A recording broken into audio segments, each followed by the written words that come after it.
Bonjour, donc aujourd'hui nous allons recevoir le témoignage de Imen, une autre cliente qui a fait 3 coachings avec moi et vous allez un peu voir les résultats qu'elle a obtenus.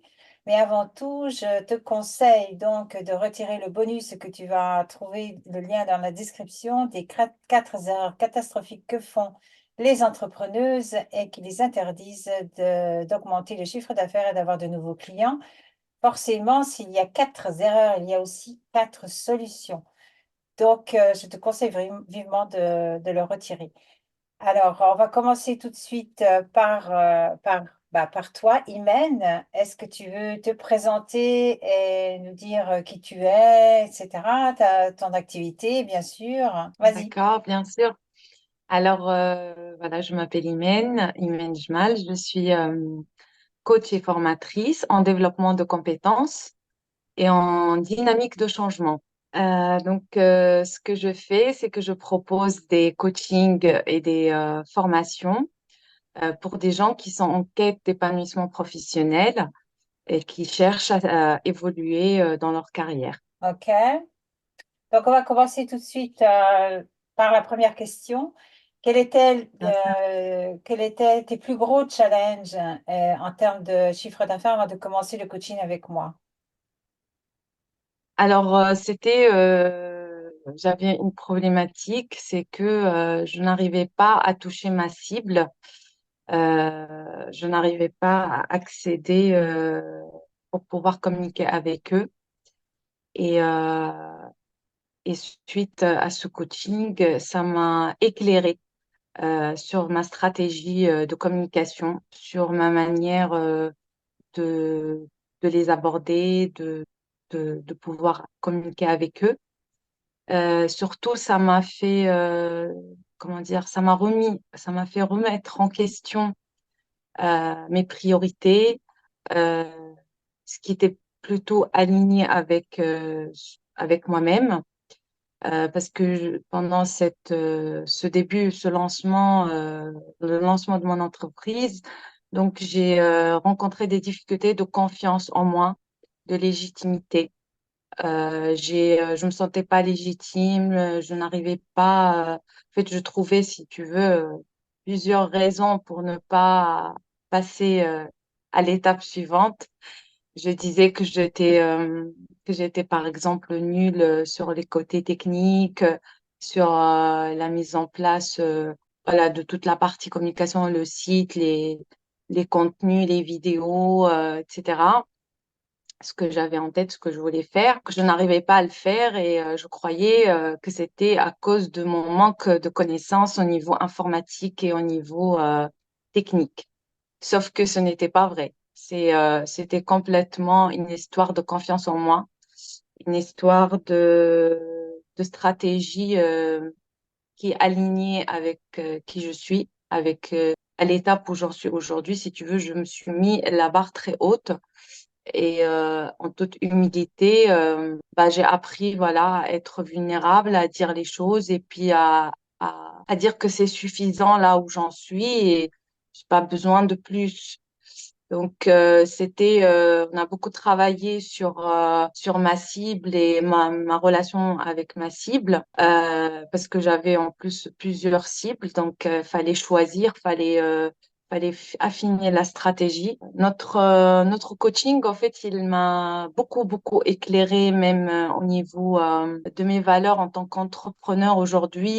J'avais par exemple un problème avec le pouvoir qui était quelque chose pour moi de perçu en tant que quand on prend le pouvoir, ça veut dire qu'on fait soumettre les autres ou qu'on leur fait du mal, qu'on les humilie. C'est ce que j'avais vécu sûrement voilà, dans mon passé et que je comprenais de cette manière-là. Donc j'ai évité au fait de prendre le pouvoir. J'aimais pas prendre le pouvoir et je ne voulais pas prendre le pouvoir. Et rien que en une séance, on avait fait le travail sur les valeurs. Bah, cette prise de conscience, en fait, elle m'a un petit peu bousculée en me disant, mais c'est pas cohérent. Comment on peut être chef d'entreprise et ne pas apprécier le pouvoir? Et mon rapport avec le pouvoir, en fait, j'en ai parlé pendant 2 jours comme ça à un petit peu à me faire des introspections pour comprendre un petit peu ce qui se passait, ma relation en tout cas avec le pouvoir, elle était comment. Et petit à petit, en fait, je me suis dit, le pouvoir que je prends, d'ailleurs, j'en ai même fait une vidéo qui parle de ça. Le pouvoir, ce n'est pas celui qu'on exerce sur les autres, mais c'est celui qu'on a, c'est celui qu'on arrive à avoir sur nous-mêmes, sur nos réactions, sur notre, comment dire, nos réactions et surtout à notre manière de nous remettre en question. Par magie, on va dire, du coup, la prise des décisions qui était quelque chose de très difficile pour moi, elle est devenue plus facile. C'est comme si que je me suis donné l'autorisation de décider, de trancher, de ne pas attendre que quelqu'un me dise c'est bien ce que tu fais ou me valider. Même le mot valider, en fait, je l'ai un petit peu dépassé. C'est-à-dire que je valide ce que je fais par moi-même. C'est moi qui valide les choses que je fabrique et c'est OK. Et que si, même s'il y a des erreurs, que c'est peut-être pas parfait, c'est comme ça, c'est mon niveau, je suis à ce niveau-là et soit les gens, voilà, ils vont aimer, soit ils vont pas aimer, c'est OK Mm. aussi. Merveilleux ce que tu es en train de dire, en fait, tout à fait. Merveilleux. Et c'est merveilleux de t'écouter aussi. C'est Alors, gentil. une autre.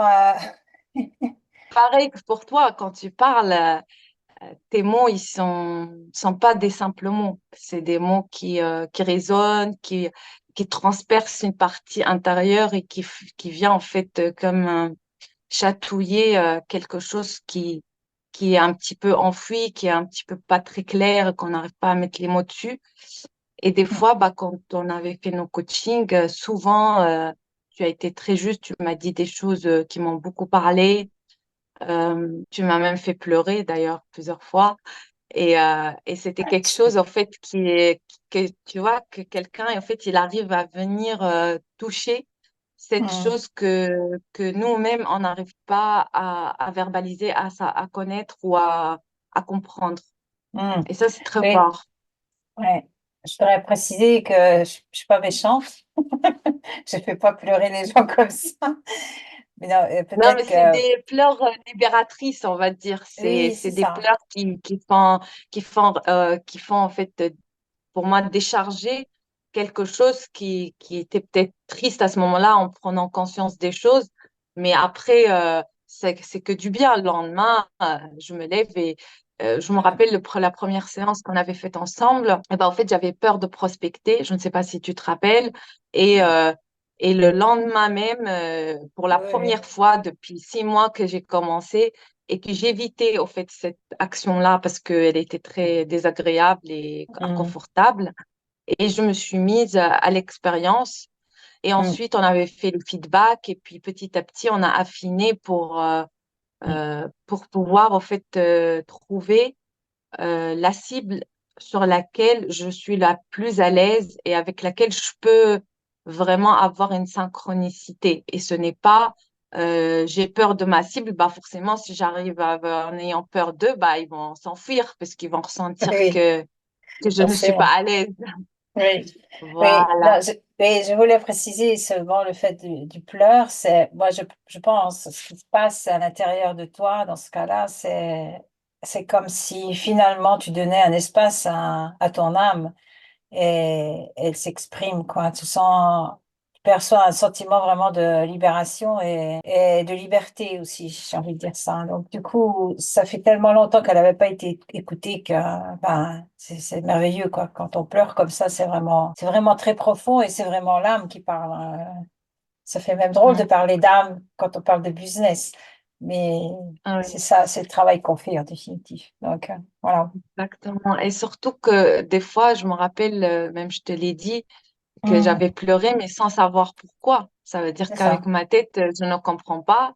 Mm, Mais les larmes et le cœur, lui, il c'est doit ça. comprendre ou il doit C'est ressentir. ça. Et, C'est et ça. ça, c'est fort, ça. Ouais. C'est ça. Une autre question est, qu'est-ce qui t'a poussé à t'inscrire à mes sessions de coaching et comment as-tu vécu Bah, l'expérience des séances de coaching? Je sais pas si tu veux répondre aux deux en même temps ou voilà. alors, ce qui m'a poussée, c'est que, en fait, je me sentais, j'étais dans l'impasse. C'est-à-dire, au fait, je cherchais des clients, sauf que je ne faisais rien pour aller les chercher. Donc, forcément, peuvent pas venir à moi. Et j'avais besoin de cet alignement, de comprendre pourquoi il y a quelque chose en moi qui n'arrive pas à dépasser le cap, à aller, à s'affirmer, etc. Alors que j'avais tout, j'avais le programme, j'avais créé l'entreprise. J'ai fait des tableaux, j'ai créé des comptes partout, j'ai tout fait. Qu'il y avait un truc, c'est moi en fait, qui c'est pas des outils, c'est pas ça le problème, c'était en moi le problème. Et il fallait que je l'éclaire. Donc j'avais besoin d'aide, voilà, pour lancer mon entreprise parce que j'avais pas encore commencé, j'avais même pas encore eu de clients quand je t'ai rencontré. Et après, il y a eu une première personne qui s'est intéressée, une deuxième. Là, je suis en train du coup de préparer un coaching collectif parce que je me suis écoutée, j'aime le collectif et je me suis dit pourquoi ne pas faire quelque chose de collectif, même si c'est inconfortable au début et que je vais peut-être chercher un peu mes mots, etc., mais c'est pas grave. Donc là, je suis en train de monter ça. J'ai créé hier mon nouveau canal sur Telegram. Là, en fait, on dirait que tout s'est ouvert tout seul. J'ai eu une community manager qui est venue se rejoindre à moi comme ça, comme par hasard aussi. Et là, je ressens que je me suis débloquée parce que depuis 2 semaines, j'ai créé une dizaine de podcasts, alors que ça fait un an que je les ai pas sortis. Pourtant, ils étaient là sur l'ordinateur, mais voilà, j'avais pas encore la confiance pour pouvoir peut-être les sortir. J'ai fait beaucoup de choses depuis qu'on se connaît. C'est vrai que surtout le dernier mois, là, il était vraiment, c'était dans tous les sens. C'est-à-dire que j'ai même changé l'objet de l'entreprise, j'ai changé des stratégies, en fait, j'ai changé beaucoup de choses et changé la cible. Je suis en train de changer le site internet, j'ai tout refait. Et au début, ça m'a mis un coup de chaos, la vérité. C'est-à-dire que pendant 3 semaines, je communiquais pas, je savais pas quoi mettre, quoi dire. J'étais un peu bouleversée, je savais pas vers où, ça s'appelle comment ce que je faisais du coup, comment je pourrais l'aborder et encore une fois communiquer avec la cible. Et du coup, tout est devenu clair, tout est devenu plus clair. Voilà, c'est le mot. Mhm. J'ai pas un autre mot à dire. Moi, je te laisse parler hein, parce que c'est merveilleux, je répète. Ah oui, quelle stratégie ou idée as-tu retenue et mise en pratique dans ton activité? Forcément durant le coaching, hein, en utilisant, disons, les séances de coaching, parce qu'on est en train de parler de ça. En fait, la meilleure stratégie que j'ai appris dans ce coaching, c'était la stratégie de mon cœur. C'est-à-dire que ça sert à rien d'aller chercher des stratégies comme si que moi, je ne sais pas faire des stratégies. C'est au fait juste se taire et écouter son cœur. C'est la meilleure stratégie au monde, mais c'est la stratégie la plus juste et en tout cas, c'est ce que j'ai appris. Et j'ai appris un gros truc quelque part parce que maintenant, comme si que je peux tout faire, en fait, avec cette stratégie, parce qu'il suffit juste que je me demande les choses et ma relation avec ces choses-là et comment je les ressens. Et ensuite, j'ajuste, en fait, mes actions par rapport à ça. Je trouve que c'est la meilleure stratégie que j'ai pu apprendre, en tout cas, en termes de technicité, d'efficacité et puis Hmm. d'alignement surtout. Ouais. Alors, toi, ça te fait quoi d'entendre le retour? Parce que je sais que Ah, ça c'est fait quoi? merveilleux. Oui, oui, non, c'est merveilleux. Je suis en train de me nourrir, moi, là, en ce moment. Merci de Bien. la question. Oui, oui, non, mais il n'y en a pas une hein, qui a été coachée qui ne me donne pas un retour merveilleux comme ça. Donc, tu peux imaginer. C'est vraiment, oui, je reçois, quoi. Je reçois vraiment ce que vous êtes en train de dire, parce que ce que tu es en train de dire, parce que c'est vraiment merveilleux. Alors, quel changement as-tu remarqué dans ta façon de gérer ton business et quel impact cela a-t-il eu sur ton chiffre d'affaires? Un peu déjà, tu en as parlé, donc je ne sais pas si tu veux rajouter quelque chose sur Ouais, ça. j'en ai déjà parlé. Après, comme j'ai dit, c'est ma manière de trancher, d'y aller. J'ai plus de courage, pardon. J'ai Mm, plus de confiance. mm. Aujourd'hui, j'ai posté une vidéo avec moi en train de marcher comme ça, avec mes photos. Je me flatte. Je dis, bah, moi, j'ai le droit de flatter aussi et que je le fais pas avec des intentions de me montrer forcément, mais c'est plutôt pour venir en fait en toute transparence, en fait, j'ai plus à me cacher. C'est-à-dire que, voilà, je m'affirme, je suis ce que je suis avec ce que j'ai disais dans dans la vidéo, avec mes fautes de français, avec mon accent, avec ma tête, avec mon temps, le temps de ma voix. Et je me valide, voilà, je me valide. Et puis, si je valide, quelqu'un d'autre ne me valide pas, bah, tant pis. Voilà, Tant pis, ça et sera ça, pas c'est ton un grand client pas. et c'est tout. Voilà, tout à fait. C'est un Et de grand toute pas. manière, C'est un premièrement, grand tu pas. parles très bien français, premièrement. Et deuxièmement, tu as un accent qui est très agréable. Comme moi, j'ai un super accent français quand je parle anglais. Donc, chacun son accent. Et les gens Exactement. aiment ça. Les gens aiment ça. C'est ça. C'est plutôt nous qu'on se met des problèmes où il n'y en a pas, quoi. Alors, je vais sauter tout de suite à cette question parce que je suis trop curieuse. Est-ce que tu recommanderais ce coaching à d'autres entrepreneurs, femmes, et pourquoi? Oui, je le recommande. Parce que c'est un coaching. Moi, j'en ai fait plusieurs coachings, hein. J'ai fait, alors attendez, que je réfléchis, deux ou trois coachings j'avais fait. Et ton coaching, ce que je trouve, parce qu'on a fait que trois séances en vérité, hein, pas une dizaine de séances comme un processus de coaching ordinaire. En fait, je ressens que ça va à l'essentiel. C'est-à-dire qu'en une heure de coaching, c'est vraiment dense. C'est construit, tu prépares tes séances, tu m'envoies des choses, tu me donnes des exercices, ça me fait évoluer entre les séances, ça me fait réfléchir. Après moi, c'est vrai que j'aime bien aussi creuser aussi, c'est voilà, c'est ma curiosité.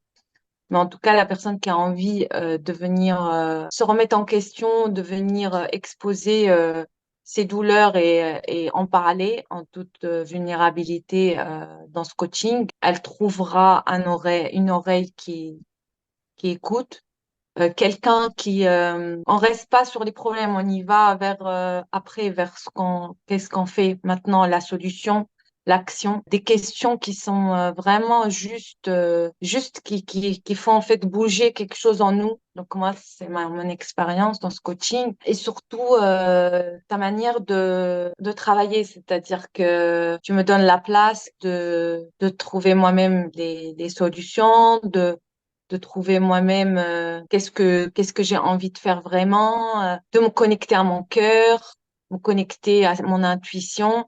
Donc ça, je trouvais, ça m'a appris quelque chose que moi, en fait, j'ai de l'intuition, mais c'est comme si quand il fallait travailler et penser business et bosser, c'est comme si que mon intuition, en fait, je la laissais de côté, je l'utilisais pas, je la laissais comme ça, et puis je cherchais avec mon cerveau des solutions. Bah, dans ce Mm. coaching, j'ai appris l'inverse, j'ai appris de ramener cette intuition et la mettre plutôt première position et l'écouter. Et ça, c'est très fort. Et merci de m'avoir appris ça d'ailleurs. My pleasure, comme on dit en anglais, que j'adore. Ah, pourrais-tu partager une réussite ou un moment décisif que tu as vécu grâce au coaching? Bah, avoir ma première cliente, c'est une grande réussite pour quelqu'un ça fait Mm. un an et demi qu'il est là en train de partir dans tous les sens, mais qu'il n'y arrive pas. Et que comme ça, du jour au lendemain, il a une cliente. Donc, ça m'a fait quelque chose. Ça m'a fait peut-être aussi reconnaître encore plus la valeur que j'ai et que du coup, que je reconnaissais pas et que je ressentais pas la légitimité. Beaucoup de réussite, j'en ai déjà parlé pas mal, mais j'ai fait beaucoup de choses. C'est-à-dire que Mm. j'ai pas chômé, j'ai fait des choses, j'ai mis des choses en place, et comme si que les choses ils sont devenues plus faciles à faire. Et c'est très bizarre. Quand je réfléchis qu'il y a même 2 mois de là que pour moi monter une vidéo c'était quelque chose de vraiment dur, très difficile, limite je suis incapable de le faire et que j'ai besoin d'aide et du coup j'attendais. Bien sûr que l'aide arrive, mais qu'en vrai, j'en ai fait 3, 10, donc je vois pas comment j'ai pu croire que c'était dur. Mais c'était juste une histoire de confiance, c'était plus profond que le côté technique parce qu'à un moment je me suis dit mais d'où je ramène cette croyance de me dire que je ne sais pas utiliser les outils pour faire des montages, etc. Alors que j'en ai déjà fait il y a en 2012 quand mon fils il est né, j'avais fait une vidéo pour lui. J'avais fait des vidéos pour des anniversaires, des gens proches. Donc, je sais le faire. Mais pourquoi là, quand c'est pour m'exposer, pour te montrer mon travail et ce que j'ai écrit et ce que j'ai produit, là, j'arrive pas. Pourquoi? C'est pas vrai. Du coup, voilà, je me suis dit, bah, c'est pas vrai. Bah, quelques jours après, tiens, je me suis lancée directement. Du coup, je suis trop, trop contente. Hmm. Comment vois-tu l'avenir de ton entreprise et quelles actions envisages-tu de mettre en œuvre grâce à ce que tu as appris en coaching? La vision de mon entreprise, bah, je vois beaucoup de possibilités, je vois beaucoup d'opportunités, je m'ouvre à plusieurs dispositifs qui vont faire c'est-à-dire qui feront que m'avancer, m'ouvrir d'autres portes. Donc, j'ai des stratégies d'orientation qui va s'affiner encore de plus en plus jusqu'à la fin de l'année. Et en 2025, passer sur d'autres voilà, perspectives. Par exemple, je compte donc proposer de compétences pour l'année, la fin 2024-2025. Quelles sont les actions? Ben, les actions, c'est que là, je suis en train de communiquer plus mes podcasts que j'ai écrits, mes articles. Je poste tous les jours maintenant sur tous les réseaux, alors qu'avant, j'avais qu'un seul réseau. Je compte aussi automatiser, par exemple, la prospection, automatiser des tâches pour éviter de perdre du temps. Là, j'ai créé le canal Telegram pour poster que sur ce canal-là au lieu d'envoyer à droite, à gauche, parce qu'à chaque fois, j'envoie à mes proches, j'envoie à des gens qui s'intéressent à moi, mais séparément. Et là, je me suis dit, Mhm. bah, pourquoi je ne mets pas tout le monde dans le même endroit et j'ai juste à poster là et ça permet en plus d'avoir une communauté, commencer à construire une communauté. Donc, ça, c'est parmi mes rêves, mais que voilà, j'ai commencé aujourd'hui à le réaliser. Tout, comme j'ai la stratégie du cœur, bah, je me sens en sécurité, je me sens en confiance et je me dis, quoi qu'il soit, c'est le bon, ça sera bon pour moi. Il faut juste que je sois attentive au message et que je comprenne derrière ce qui va m'arriver, ce que j'ai à apprendre et à écouter encore une fois mon cœur et rester dans cet alignement. Ne Mhm. pas me forcer comme je le faisais dans le passé. C'est surtout ça. Super. Alors, c'est vrai qu'on est arrivé à la fin de ton témoignage. Je ne sais pas s'il y a quelque chose d'autre que tu veux rajouter, je sais pas, donner un conseil, ce que tu veux, quelque chose que tu Bah, voulais dire, que tu n'as pas que dit. j'aurais envie de dire, bah, à toute personne qui a un rêve dans sa tête, euh, si ce rêve est arrivé jusqu'à elle, c'est qu'elle est capable de le réaliser. Et que malgré le niveau, malgré les obstacles, malgré l'étape où elle se trouve aujourd'hui, il suffit d'écouter son cœur, aligné et d'être en accord avec ce qu'on fait pour que ses rêves se réalisent et qu'elle ne limite pas dans ses rêves. Elle ne dit pas non, je ne peux pas. Et qu'elle se dit, est venue jusqu'à moi, c'est que je suis capable de le réaliser. Mm. Voilà. Et Tout si à je fait d'accord. rajouterais autre chose, bah, je tiens d'ailleurs à te remercier, Béatrice, pour ce coaching, pour cet accompagnement qui m'a beaucoup, beaucoup enrichi. C'était juste, c'était comme ce qu'il faut, en fait. Pas plus, pas moins.